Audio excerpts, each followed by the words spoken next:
সংসদে নারায়ে তাকবীর।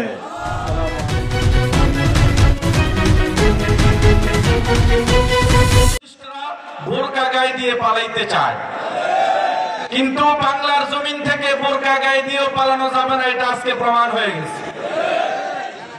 যদি বিচার হয় তাহলে এই ফ্যাসিস্ট যারা ছিল আগামী নির্বাচনে তাদের নির্বাচনে অংশগ্রহণ করার কোনো যোগ্যতা থাকবে না।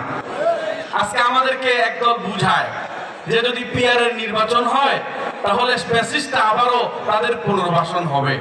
আমরা বলি না, তাদেরকে তো নিষিদ্ধ ঘোষণা করা হয়েছে, তাদের দল নিষিদ্ধ, প্রতীক নিষিদ্ধ, তারা বাংলার জমিনে নির্বাচন করার যোগ্যতা পাবে না, সুযোগ পাবে না। কথা বলেন ঠিক না বেঠিক?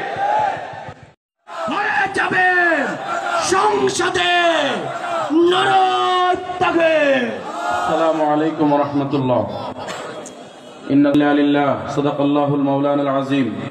ইসলামী যুব আন্দোলন বাংলাদেশ নোয়াখালী উত্তর জেলা শাখা কর্তৃক আয়োজিত আজকের এই নবম প্রতিষ্ঠা বার্ষিকী উপলক্ষে সমাবেশের সংগ্রামী সভাপতি উপস্থিত রয়েছেন যুব আন্দোলনের কেন্দ্রীয় সাংগঠনিক সম্পাদক যুবনেতা জনাব আল আমিন সাহেব সহ ইসলামী যুব আন্দোলনের কেন্দ্রীয় জেলা নেতৃবৃন্দ, ইসলামী আন্দোলন বাংলাদেশের নেতৃবৃন্দ,